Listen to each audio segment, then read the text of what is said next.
Welcome back नाजरीन। आज मैंने एक खबर पढ़ी कि पंजाब में वेप की खरीदो फरोख्त पर पाबंदी का फैसला किया गया। बहुत अच्छा फैसला था, वी डू अप्रिशिएट दैट। और पंजाब काबीना ने वेपिंग सेंटर्स को बंद करने की मंजूरी भी दे दी है, जबकि वज़ीर-ए-आला मरियम नवाज शरीफ साहिबा ने वेपिंग सेंटर्स को बंद करने का हुक्म देते हुए जिले इंतजामिया को सेंटर्स के खिलाफ क्रैकडाउन की हिदायत भी की गई है। और यहां तक कहा जा रहा है कि जिन बच्चों के पास, जिन नौजवानों के पास वेप मिलेंगे, शायद उनके खिलाफ भी कार्रवाई की जाएगी इन डेज टू कम। अभी जब मैं खबर पढ़ रहा था तो सोचा कि इसको थोड़ा सा डिटेल में देखा जाए कि हमारा ये जो टोबैको सेक्टर है, इतनी बड़ी बिलियंस ऑफ डॉलर्स की इंडस्ट्री है, जरा इसकी थोड़ी तह तक जाते हैं, जरा मजीद इसकी तहकीकात करते हैं। तो इंकशाफात जो सामने आए हैं, यकीन मानिए कि वो होशरुबा हैं। सबसे पहले तो टैक्स इंडस्ट्री, हमारी जो टैक्सेशन है, हमारी एफबीआर जो है, वो इस टोबैको इंडस्ट्री को लेकर इतनी बड़ी टैक्स एवेजन हो रही है कि यू कैन नॉट इमेजिन। और फिर वो तमाम लोग जो टैक्स एवेजन के अंदर इन्वॉल्व हैं, वो कहीं ना कहीं जाकर पॉलिटिकली इतने कनेक्टेड हैं, इतनी बड़ी बड़ी फैमिलीज हैं। यकीन माने केपीके की तो तमाम बड़ी फैमिलीज जो हैं वो सम हाउ पॉलिटिकली कनेक्टेड हैं किसी ना किसी सियासी जमात से, और जाकर जड़ें जब कारोबार की देखते हैं तो टोबैको इंडस्ट्री से जाकर मिलती हैं। हमें नाज़रीन IMF बार बार कहता है कि टैक्स चोरी को रोकें और FBR में टैक्स इस्लाहात करें, मगर यहां पर गंगा इंटायरली उल्टी बह रही है। मैं सिर्फ आपको एक मिसाल देता हूं। एक शख्सियत है फ़हीम रशीद साहब, बतौर deputy commissioner inland revenue enforcement network Mardan cigarette industry tax चोरी के खिलाफ इन्होंने एक ऑपरेशन किया था। 2 जून को इनका तबादला होता है और फ़हीम रशीद साहब को कॉर्पोरेट जोन ऑडिट की इजाफी जिम्मेदारियां दी जाती हैं। लेकिन सियासी प्रेशर इतना बढ़ता है कि फ़हीम रशीद साहब का तबादला कुछ ही घंटों बाद कैंसिल कर दिया जाता है। इससे आपको एक आइडिया हो जाना चाहिए कि टोबैको इंडस्ट्री कितना बड़ा माफिया है, और ये स्टेट और हुकूमत से भी कहीं ज्यादा ताकतवर दिखाई देते हैं। अब मामला यहां पर कहानी खत्म नहीं होती। जब ये टैक्स एवेजन, टैक्स चोरी, इसके ऊपर जब बात करते हैं तो बहुत सारी इंडस्ट्रीज और भी हैं जो काबिल जिक्र हैं कि जिनमें बहुत ज्यादा पाकिस्तान के अंदर टैक्स चोरी होती है। इस सारे मामले को देखने के लिए सेनेट की कायमा कमेटी तक पहुंचता है ये मामला। तो सिगरेट इंडस्ट्री में अरबों रुपए की टैक्स चोरी के मामले पर सेनेट की कायमा कमेटी बराए तिजारत ने एक जैली कमेटी तश्कील दे दी। अब यहां से बड़ा इंटरेस्टिंग पार्ट स्टार्ट होता है कि जो जैली कमेटी तश्कील दी गई, वो 3 अरकान है उस कमेटी के अंदर। उस कमेटी के 3 मेंबर्स में से 2 मेंबर्स ऐसे हैं जो बिल वास्ता या बिला वास्ता उनकी फैमिली की एफिलिएशन कहीं ना कहीं जाकर टोबैको इंडस्ट्री से जाकर जुड़ जाती है। अब वो तमाम लोग जिनके अपने डायरेक्ट मफादात या इनडायरेक्ट मफादात इस इंडस्ट्री से जुड़े हुए हैं, वही इसके ऊपर टैक्स एवेजन के ऊपर इस्लाहात लाने के लिए कमेटी के मेंबर हैं। वो ये देखेंगे कि टैक्स चोरी हो रहा है या नहीं हो रहा। और ये चंद फैक्ट्स एंड फिगर्स हैं, वो मैं आपके सामने रखूंगा। अब एक सेनेटर हैं फैसल सलीम साहब और सेनेटर जिशान खानजादा साहब, ये जैली कमेटी में नामजद हैं, और ये डायरेक्टली मफादात के वाज़े तसादुम से ताबीर किया जा कमेटी में डालना। पाकिस्तान टोबैको कंपनी की प्री बजट मीडिया ब्रीफिंग में इंकशाफ किया गया है कि सिगरेट के शोबे में सालाना, ये जरा नंबर सुनिएगा, सिगरेट के शोबे में सालाना 325 अरब रुपए की टैक्स चोरी हो रही है। माली साल 2023-24 में सिगरेट इंडस्ट्री से 292 अरब रुपया टैक्स जमा किया गया था, जबकि रवा माली साल में 11 माह में सिगरेट सेक्टर से 223 अरब रुपए टैक्स जमा हो सका। एक सिगरेट पैकेट की कम से कम कानूनी कीमत 162 रुपए 75 पैसे मुकर्रर है, और मार्केट में स्मगल शुदा जाली सिगरेट इससे कम कीमत पर दस्तयाब है। पाकिस्तान सिगरेट इंडस्ट्री का सालाना हुजम तकरीबन 82 अरब सिगरेट स्टिक्स है, और 34 अरब स्टिक टैक्स वसूल किया जाता है, जबकि 48 अरब सिगरेट स्टिक्स टैक्स नेट से हैं ही बाहर।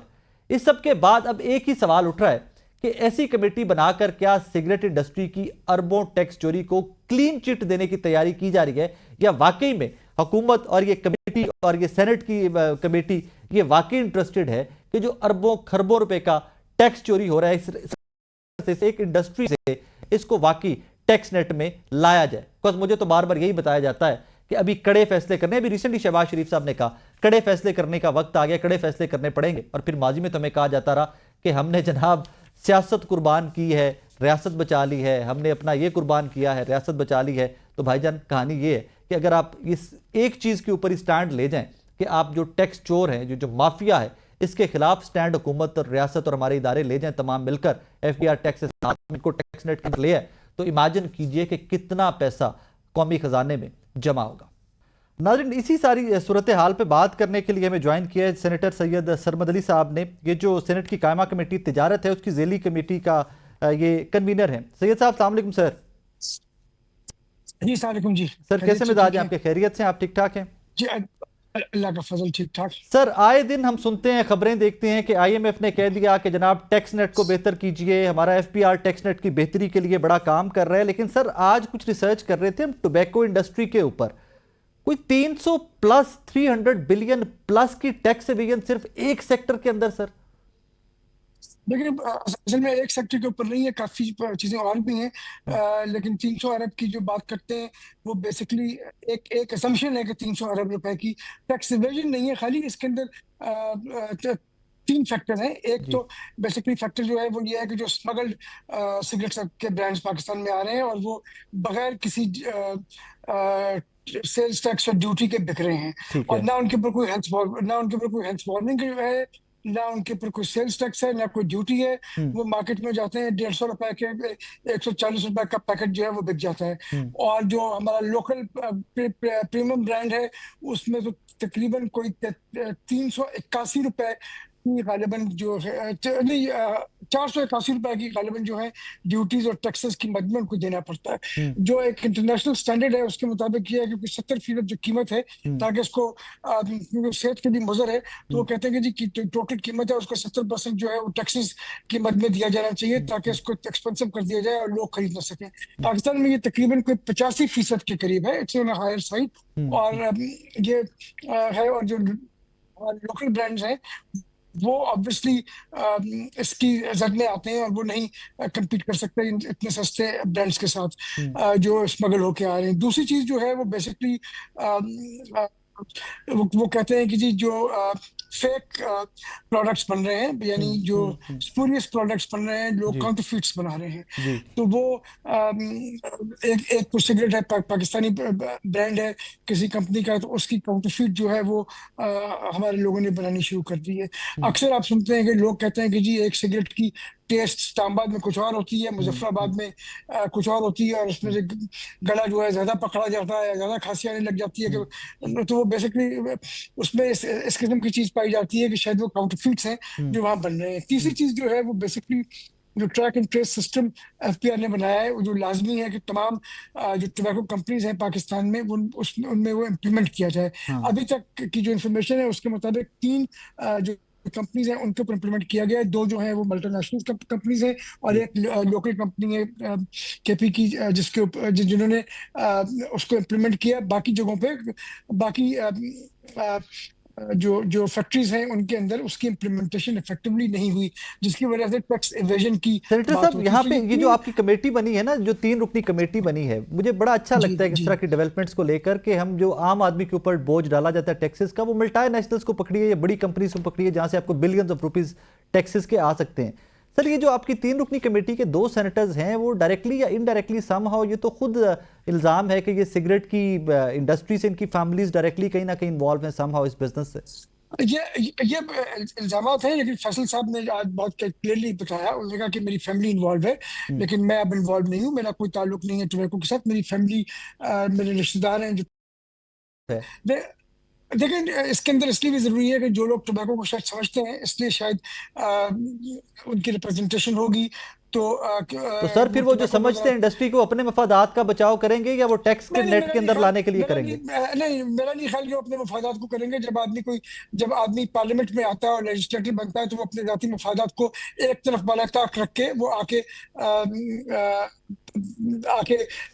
सेनेटर साहब please don't tell me sir, किसी भी आदमी के लिए नहीं सर, किसी भी आदमी के लिए अगर पाकिस्तान का मफाद है, तो मेरे ख्याल में मैं तवक्को करूंगा कि मेरे जो कुलीग्स हैं कमेटी के अंदर वो पाकिस्तान सेनेटर साहब please don't, I have huge respect. मैं नहीं समझता सेनेटर साहब please don't tell me sir, please don't tell me कि जो हमारे मेंबर असेंबली में पहुंच चुके हैं, सेनेट में पहुंच चुके हैं, I have huge respect for all of you, but sir please don't tell me कि ये सब के सब बहुत नीट एंड क्लीन लोग होते हैं जो असेंबली से पहुंचते हैं। अगर ये नीट एंड क्लीन है तो फिर सारी सर करप्शन मैं कर रहा हूं इस मुल्क के अंदर सर। नहीं सर, नहीं, मैं एक चीज अर्ज कर दूं कि मैं ये नहीं कह रहा कि हम नीट एंड क्लीन है। मैं ये कह रहा हूं कि अगर कोई आदमी पार्लियामेंट के अंदर आता है और वो ये कह रहा है कि मैं अपने खानदान के या अपने मफादात को बालाताक रखते हुए आके सर्व कर रहा हूं, तो उसको मेरे ख्याल में फेस वैल्यू एक्सेप्ट करना चाहिए, बजाय इसके कि हम If I were you sir, if I were you convener of that committee, if I were you, I would request Senator Faisal साहब के, sir, since you admitted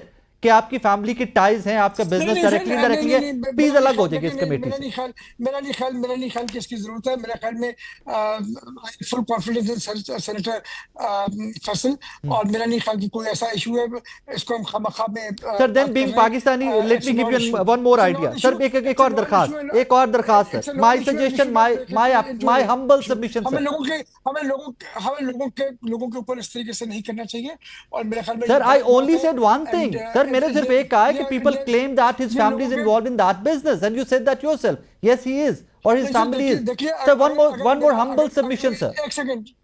एक सेकंड, अगर मेरा कोई इंटरेस्ट है और मैं वो डिक्लेयर कर रहा हूँ कि जी मेरा इंटरेस्ट है, तो मेरे ख्याल में इट इज बहुत क्लियर हो जाता है और बहुत ओपन हो जाता है। Sir being Pakistani, my one humble submission sir, being Pakistani एक सबमिशन, एक दरखास्त है। इसकी बात ना करें, कुछ और इशू पे आ जाए। Let's not talk about this because I have full confidence in senator Faisal. Sir fair enough, that's fine sir, that's totally fine sir. Sir एक हम्बल सबमिशन मेरी पाकिस्तानी होती talk about something else. Sir, मेरी humble submission एक पाकिस्तानी होते के नाते, पाकिस्तानी होने के नाते कि सर मैं बहुत महदूद सी तनख्वाह के अंदर से बहुत लंबा चौड़ा टैक्स पे करता हूं, so when it comes to the tax मैं टची होता हूं उसके बारे में। माय हम्बल सबमिशन सर, आप 3 रुकनी कमेटी हैं, 2 इंडिपेंडेंट मेंबर कोई और किसी पार्टी के जिनका इस इंडस्ट्री से कोई लेना नहीं, प्लीज सर उनको भी इंडक्ट कर लीजिए इस कमेटी के अंदर, ताकि मुझे से पाकिस्तानी जो है उनको भी लगे कि यार फ्री एंड फेयर काम हो रहा है। मैं बिल्कुल आपकी जो राय है इसका मैं एहतराम करता हूँ, और मैं यकीनन कोशिश करूंगा कि हम और मेंबर्स को भी कोऑप्ट कर लें। Sir that's very kind of you sir, बस आप good luck sir. Let's move on जी sir, thank you very much sir, thank you very much, God bless you.